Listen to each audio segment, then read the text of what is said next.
Bonjour, mesdames et messieurs. J'espère que chez tout le monde ça va. Aujourd'hui, on va parler en français. Généralement, nos émissions, c'est en bambara, mais aujourd'hui, ça va être en français.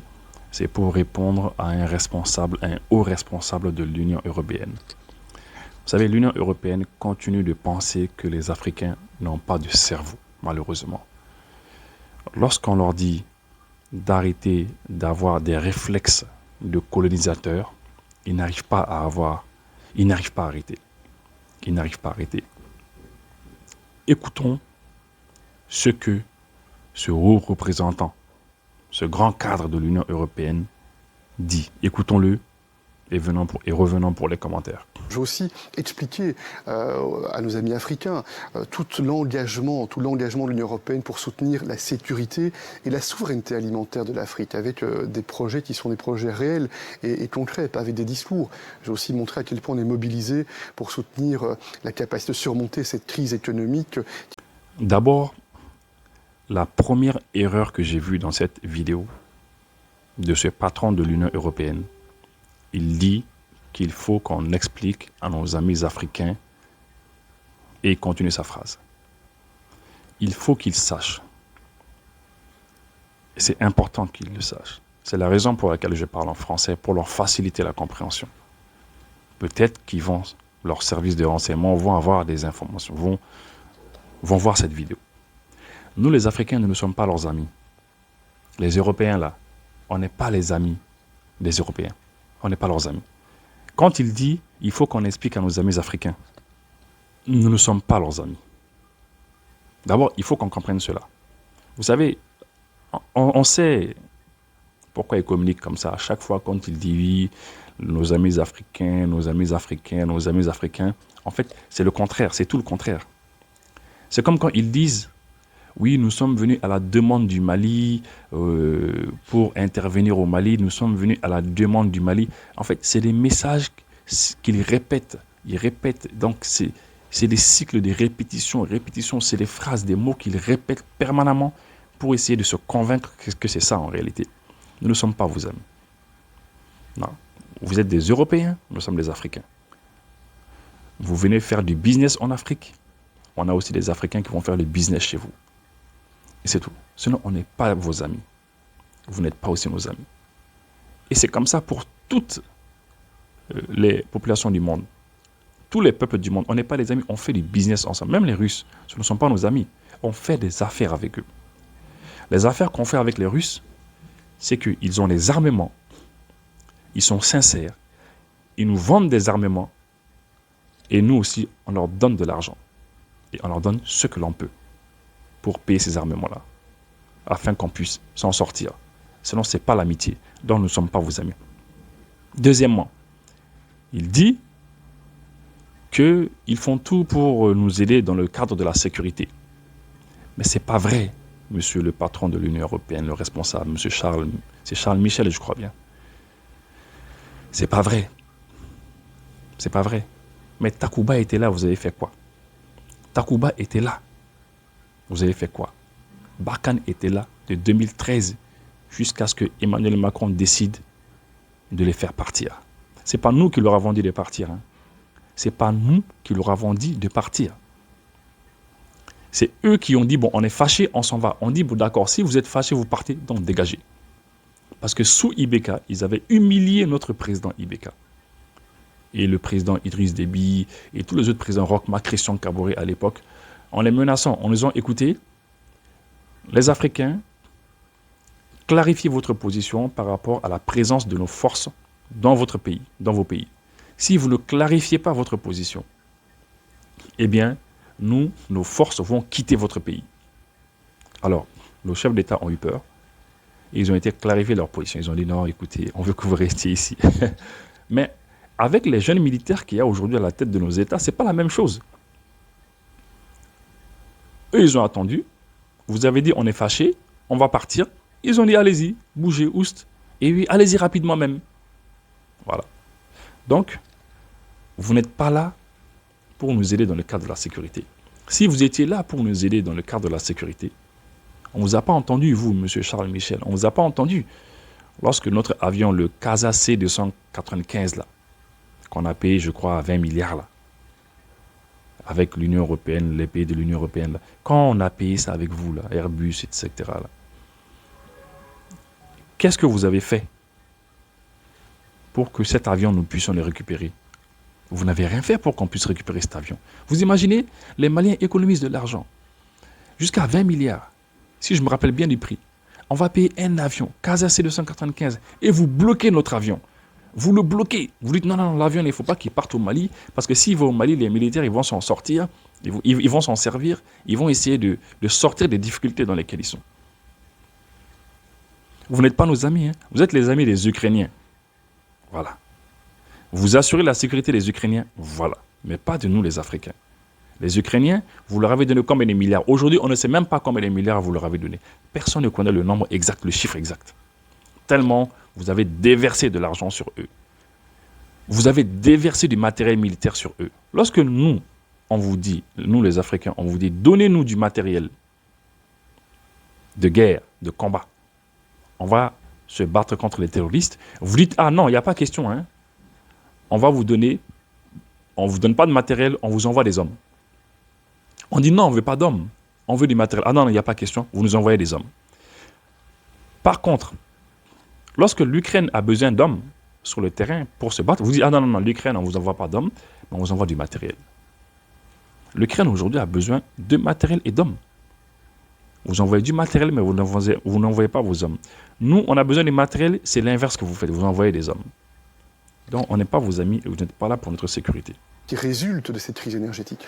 Pour la souveraineté alimentaire, on a vu un rapprochement, et on va en parler, de certains pays africains avec la Russie, je pense au Mali notamment. Est-ce qu'il faut, et avec des accords sur la souveraineté alimentaire, est-ce qu'il faut être ami avec la Russie maintenant en Afrique pour pouvoir avoir un approvisionnement garanti, un approvisionnement alimentaire? Ce qui est en tout cas certain, et ça n'est pas nouveau, c'est que la Russie, depuis de nombreuses années, essaie de pénétrer un certain nombre de pays africains pour pouvoir activer le moment venu. C'était en train de se passer dans des pays comme le Mali et d'autres pays africains, des formes de cellules activistes anti-Union européenne qui diffusent les mensonges de la Russie. Et c'est un business model qui est très clair. Ces forces russes captent les ressources naturelles de l'Afrique d'une part, et puis utilisent d'un point de vue politique contre l'Union européenne, contre les États-Unis, leur position dans ces pays. Voilà. D'abord, il n'y a pas en Afrique d'activistes anti-Union européenne. On n'est pas contre l'Union européenne. Ne faites pas la confusion. Ne mettez pas... C'est-à-dire, ne dites pas ce qui n'est pas vrai. Monsieur le représentant de l'Union européenne. C'est pas vrai. Les peuples africains n'ont aucun problème avec les peuples européens. Il n'y a aucun problème entre nous. Il n'y a absolument aucun problème. D'ailleurs, nos peuples se marient. Il y a combien d'Africains qui sont mariés à des Européennes? Il y a combien d'Européens mariés à des Africaines? Nos peuples sont mariés. On fait tout ensemble. On a des enfants ensemble, qui sont des métis parfois. Alors, on fait tout ensemble. D'ailleurs, il y a combien d'Africains qui ont des papiers européens? Ils vivent en Europe. Ils ont des papiers européens. Ils sont même européens comme vous. Il y a combien d'Européens aussi qui ont des papiers africains? On n'est pas contre l'Union européenne. Il n'y a pas d'activisme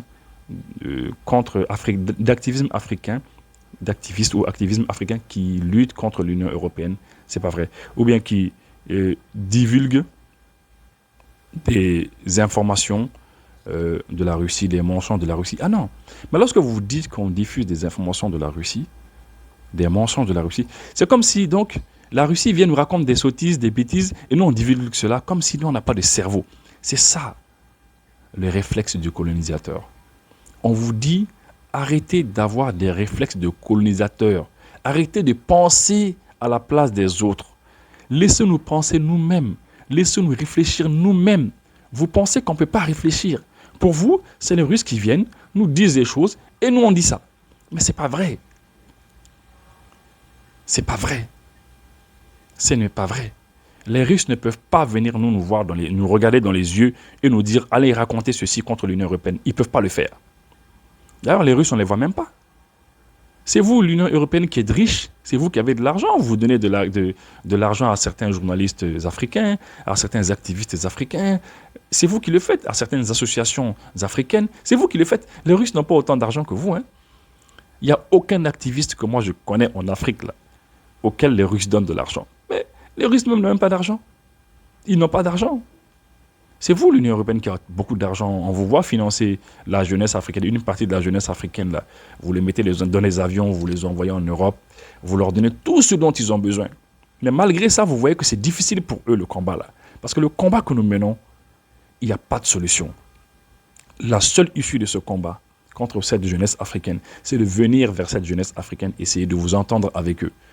Vous devez venir voir des gens comme Ben le Cerveau. Vous devez essayer de le convaincre. Vous devez essayer de convaincre des Kémy Séba. Vous devez essayer de convaincre des Sidiki Kouyaté. Vous devez essayer de convaincre des Drissa Mementa. Vous devez essayer de convaincre des gens comme Iboussi. Vous devez essayer de convaincre des gens comme Salif Nikema. C'est ça que vous devez essayer de faire. Cette jeunesse-là, rebelle, qui a des arguments et qui est contre vous. Voilà, contre les dirigeants européens, contre votre politique. Voilà, c'est contre ça que nous sommes. Mais lorsque vous dites, par exemple, que nous sommes là, les activistes qui vont dire on va passer les messages de la Russie, comme si les Africains ne pouvaient pas réfléchir d'eux-mêmes. Et vous parlez quelque part ici de nos ressources. Les Russes viennent piller nos ressources. Et vous dites que les Russes utilisent nos ressources, viennent piller les ressources africaines. Ah, mais, monsieur de l'Union européenne, là, franchement, quand j'entends des choses comme ça me fait penser à quoi? Mais vous parlez de nos ressources, les ressources africaines, ou bien ce sont vos ressources, ou bien peut-être que vous avez fait une erreur. En fait, vous vouliez dire vos ressources. Les Russes viennent piller vos ressources à vous, les ressources des Européens là qu'il y a en Afrique, là, mais qui n'appartiennent pas aux Africains. Donc, ce sont vos ressources qui viennent piller. C'est ce que vous voulez dire? Ou bien vous voulez parler de piller les ressources des Africains? Mais si c'est piller les ressources des Africains, mais c'est les ressources des Africains. Ce sont nos ressources. Ça nous appartient. Ce qui m'appartient là. Mais pourquoi toi, tu vas venir mettre ta bouche dedans? Pourquoi tu vas venir dire oui, nous, les Européens, on n'est pas contents parce que les Russes, ils vont piller les ressources des Africains. Mais est-ce que c'est votre affaire? Est-ce que ce sont vos ressources? Mais ce n'est pas vos ressources. Ça ne vous regarde pas. Vous n'avez pas à vous mêler de ça. Ce n'est pas vos ressources. Donc, mais est-ce que nous, les Africains, lorsque, par exemple, les Européens font du business avec les Américains, avec les Russes, avec les Chinois, les Indiens, les Turcs, est-ce que nous, on va dire, ah non, mais attendez, il y a les Turcs là qui sont en train de piller les ressources des Européens, là, nous, on n'est pas d'accord. Hein. Ou bien là, les Américains sont en train de piller les ressources des Européens, nous, on n'est pas d'accord. Ça, il faut qu'on explique aux Européens que ceux-ci, ils sont en train de piller leurs ressources. Ouais, un peu. Ça me fait même rire, quoi. Parce qu'en fait, on sent que ce monsieur qui est en train de parler, comme Emmanuel Macron, comme tous ces dirigeants européens, c'est-à-dire ils sont convaincus que les Africains ne peuvent pas réfléchir d'eux-mêmes, ne peuvent pas faire des choix eux-mêmes. Ils ne peuvent pas faire de choix eux-mêmes. Ils ne peuvent pas choisir. Il faut qu'on leur dise, les Russes sont là, ils sont en train de rentrer à Bamako, et ils vont aller à Kayes, ils vont dans le nord du Mali, et c'est pour prendre les ressources. Alors là, nous, on va vous avertir parce que nous, on n'est pas d'accord. Mais ce n'est pas votre affaire. Ce n'est pas votre affaire. C'est tellement simple à comprendre. On n'a pas besoin d'aller faire les plus grandes universités des États-Unis, du Canada ou bien du Japon pour comprendre cela. Ce n'est pas vos ressources. Donc, mêlez-vous de vos ressources, mêlez-vous de vos problèmes. Nous, on fait du business avec les Russes, on fait ce qu'on veut avec eux. Et les Russes aussi savent qu'on fait des business avec eux, et les Russes savent que les Africains ne sont pas bêtes. Ok? On va continuer. La Russie. Et c'est un business model qui est très clair. Ces forces russes captent les ressources naturelles de l'Afrique d'une part, et puis utilisent d'un point de vue politique contre... Et puis il y a une chose que je voulais vous dire. Lorsque vous dites que les Russes sont là, ils viennent piller les ressources de l'Afrique, ils viennent faire ceci, une fois qu'ils pillent ces ressources africaines, après ils vont les utiliser contre vous les Européens, tralali, tralala. Écoutez, dans l'histoire, moi je ne suis pas un historien, mais dans l'histoire, nous les Africains, nous savons que ce sont les Européens qui ont colonisé l'Afrique. Et c'est eux aussi qui nous ont fait subir l'esclavage, eux et les Arabes. L'esclavage arabo-musulman, on se rappelle de cela, les Arabes nous ont fait mal. Et l'esclavage, c'est-à-dire l'esclavage des Européens et arabo-musulmans, c'est vous et les Arabes. La colonisation, c'est vous. Vous les Européens, c'est vous qui nous avez colonisés. Voilà, vous avez colonisé l'Algérie pendant à peu près 130 ans, 131, 132 ans. Nous, nos pays là, de l'Afrique sous le Sahara, c'est dans les 70 ans, 80 ans, un truc comme ça. Mais ce n'était pas les Russes qui nous ont colonisés. Pendant la colonisation, vous avez pillé nos ressources. Ce n'est pas les Russes. Hein. C'est vous qui avez pillé nos ressources. Oui, c'est vous. C'est vous les pilleurs des ressources. Pendant la colonisation, vous avez tout pris. Pendant l'esclavage, vous avez tout pris aussi. Vous avez tout pris. Et vous voulez quoi? On a fini, on dit, bon, c'est bon, allez, la récréation est finie, la colonisation est finie. Mais nous sommes dans l'extension maintenant de la colonisation. Et vous continuez à être présent dans certains pays africains encore. Et vous continuez toujours à prendre certaines ressources. Au Niger, l'uranium, là, il va où? Il va où? Au Gabon. Allez-y, demandez aux Gabonais. Jusqu'à présent, vous continuez à prendre des ressources au Gabon. Donc arrêtez de dire que c'est les Russes qui viennent piller nos ressources. C'est vous les pires des ressources. De très nombreux leaders africains sont parfaitement lucides, sont parfaitement conscients. De très nombreux leaders africains soutiennent les positions de l'Union européenne. Je pourrais en citer beaucoup, mais j'étais par exemple hier avec le dirigeant du Sierra Leone qui a systématiquement voté les résolutions des Nations Unies en soutien aux positions de l'Union européenne et de l'Ukraine. J'étais également avant-hier avec le président des Comores qui va bientôt diriger l'Union africaine, qui a également adopté ces positions. Mais c'est vrai, vous l'avez observé, le ministre Lavrov effectue des tournées très régulières, c'était le cas encore il y a quelques jours, dans des pays africains, pour colporter des mensonges. Et nous ne pouvons pas rester les bras ballants, on ne peut pas laisser le vide s'installer, on doit nous aussi être présents au contact des Africains, avec notre rationalité, avec nos arguments, et avec des projets qui sont des projets sincères, parce que l'Union européenne, elle a intérêt à ce que l'Afrique se porte bien. Bon, les leaders africains qui soutiennent l'Union européenne, là, nous on les connaît. Hein. Vous savez, il y a des bons Africains et des mauvais Africains.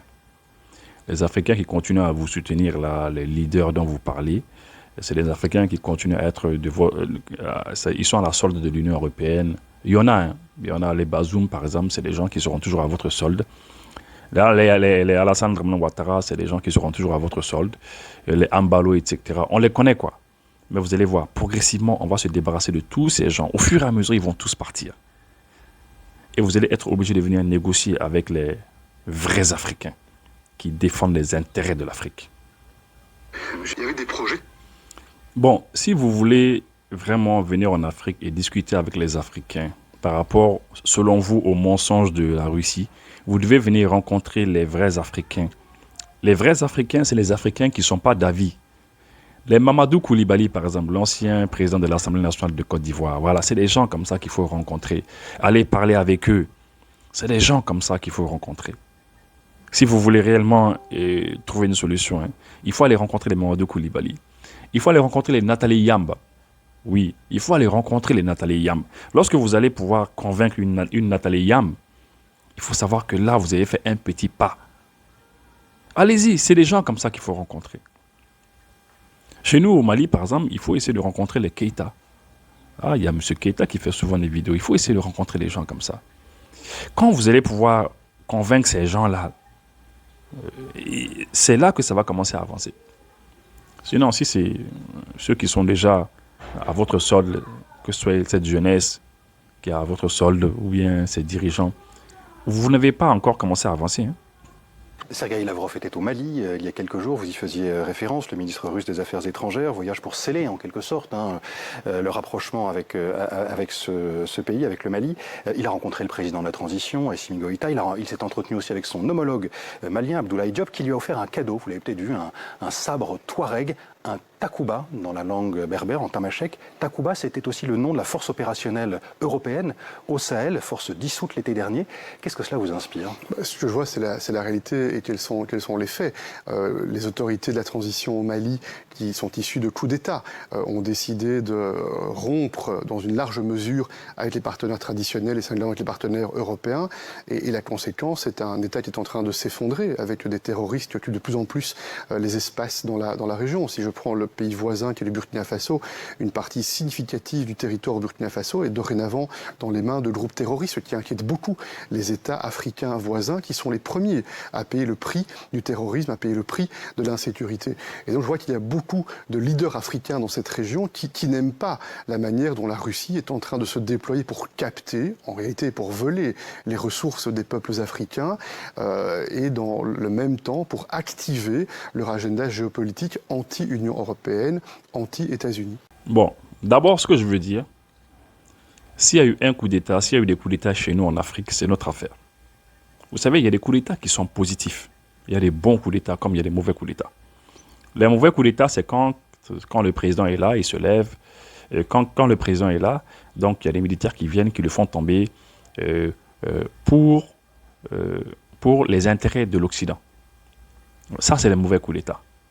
Il y a beaucoup de dirigeants africains, des hommes d'État africains qui ont fait des coups d'État pour les intérêts de l'Occident. Ça, c'est les mauvais coups d'État. Mais les bons coups d'État, c'est lorsqu'on débarrasse les représentants de l'Occident qui sont chez nous, lorsqu'on les dépose de côté, et puis qu'on amène des patriotes, tels que le capitaine Ibrahim Traoré, tels que le colonel Assimi Goïta, tels que le colonel Mamadou Doumbouya. Quand on amène des patriotes comme ça à la tête de nos États, eh bien, ça, c'est les bons coups d'État.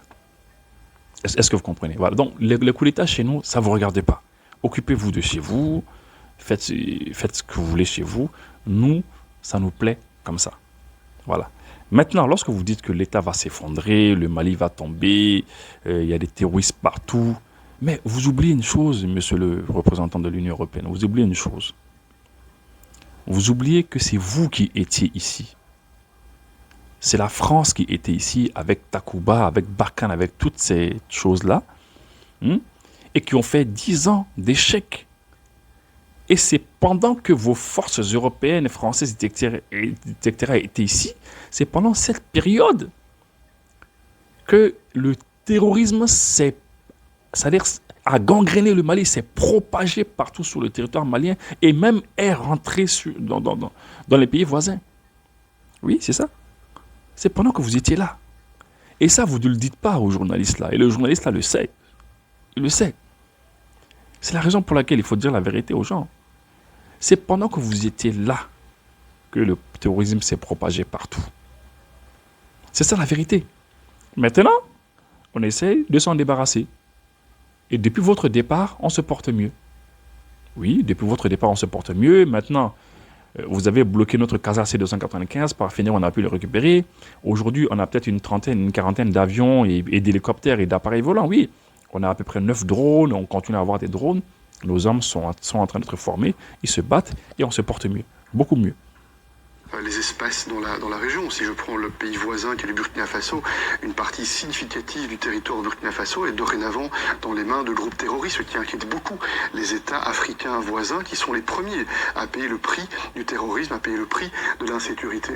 Et donc je vois qu'il y a beaucoup de leaders africains dans cette région qui n'aiment pas la manière dont la Russie est en train de se déployer pour capter, en réalité pour voler les ressources des peuples africains et dans le même temps pour activer leur agenda. Donc, correction, on corrige toujours. La Russie n'est pas en train de voler les ressources des peuples africains. Pour la simple raison que les Africains ont des cerveaux. Les Africains réfléchissent. Les Africains savent faire du business. Les Africains ne vont pas se laisser voler par les Russes comme ils se sont laissés voler par les Occidentaux, par les Européens. Comme vous, comme la France et les autres. Vous l'avez fait. Oui, mais on est en train de mettre un terme à cela. Voilà, c'est ce qui est en marche actuellement. Les Russes ne volent pas quelque chose. Et puis vous faites comme si vous aimez les Africains. Ah non, on aime les Africains. Vous savez, les Russes sont en train de les voler. On aime trop les Africains. Non, mais c'est n'importe quoi, franchement. Je suis désolé de le dire, mais c'est vraiment n'importe quoi. L'Union européenne est encore présente au Mali. Il y a encore un représentant de l'Union européenne, des formes de coopération. Est-ce que cela va continuer ou est-ce que vous pensez, compte tenu des relations qu'entretient le Mali avec la Russie et la manière dont elle se comporte avec des pays européens, dont la France, est-ce que vous pensez l'arrêter? Nous évaluons en permanence les situations politiques et les situations opérationnelles pour prendre les décisions. Pour le moment, on a effectivement le maintien d'un certain niveau de coopération, principalement sur le plan technique. Moi, je pense qu'il est toujours utile de garder un certain niveau de dialogue, parce qu'une fois qu'on est dans la rupture totale et complète, il est difficile ensuite d'avoir un petit peu d'influence pour défendre nos valeurs, pour défendre nos intérêts. Et surtout, il est important de s'engager avec les États africains dans le voisinage, au sein du Sahel, mais également autour des pays du G5 Sahel, qui, eux, sont très convaincus que le soutien des partenaires en matière de renseignement, en matière de formation, en matière de capacité de développer des projets de développement est absolument clé pour contrer le terrorisme et pour s'attaquer aux racines profondes du terrorisme. C'est compliqué, c'est difficile, mais encore une fois, on a un intérêt commun à qu'il y ait de la stabilité dans cette région, parce qu'on sait bien que quand il n'y a pas de stabilité, quand il y a du crime organisé, quand il y a du trafic de drogue, quand il y a du terrorisme, c'est d'abord une douleur pour les pays et pour les peuples des pays concernés, mais c'est très rapidement un impact difficile pour nous sur le plan européen. Bon, en tout cas, vos projets de développement, oui, ça quand même, j'avoue que les projets sont bien financés, mais sauf qu'il y a des soucis. L'argent que vous donnez très souvent pour financer les projets, etc., chez nous, souvent il y a une partie de l'argent qui retourne chez vous. Alors ça, c'est un grand problème déjà. Il y a les histoires de commission, rétrocommission, ça c'est un grand problème. Et puis deuxièmement, le peu d'argent qui reste ici n'est pas bien géré. Et il n'y a aucun mécanisme pour bien le gérer. Donc ce qui fait que les personnes corrompues de chez nous vont bouffer une partie de l'argent. Vous aussi, il y a une partie qui repart chez vous. Et finalement, ce sont les peuples africains qui se retrouvent toujours endettés jusqu'au cou, quoi. Et c'est ça malheureusement le problème. C'est compliqué, c'est difficile, mais encore une fois, on a un intérêt commun à qu'il y ait de la stabilité dans cette région, parce qu'on sait bien que quand il n'y a pas de stabilité, quand il y a du crime organisé, quand il y a du trafic de drogue, quand il y a du terrorisme, c'est d'abord une douleur pour les pays et pour les peuples des pays concernés, mais c'est très rapidement un impact difficile. Voilà, donc c'est ce que je voulais. Lorsque j'ai vu cette vidéo-là, elle m'a brisé le cœur. Cette interview, ça m'a brisé le cœur. J'ai dit qu'il fallait qu'on leur explique un petit peu à ceux-là, ces maîtres du monde là, qui pensent que c'est soit les maîtres du monde qui donnent des leçons aux gens. Tout le temps, c'est eux qui vous disent non, il faut faire ceci, il faut faire cela. Vous savez, il faut venir négocier avec les vrais Africains. Vous avez intérêt. Merci.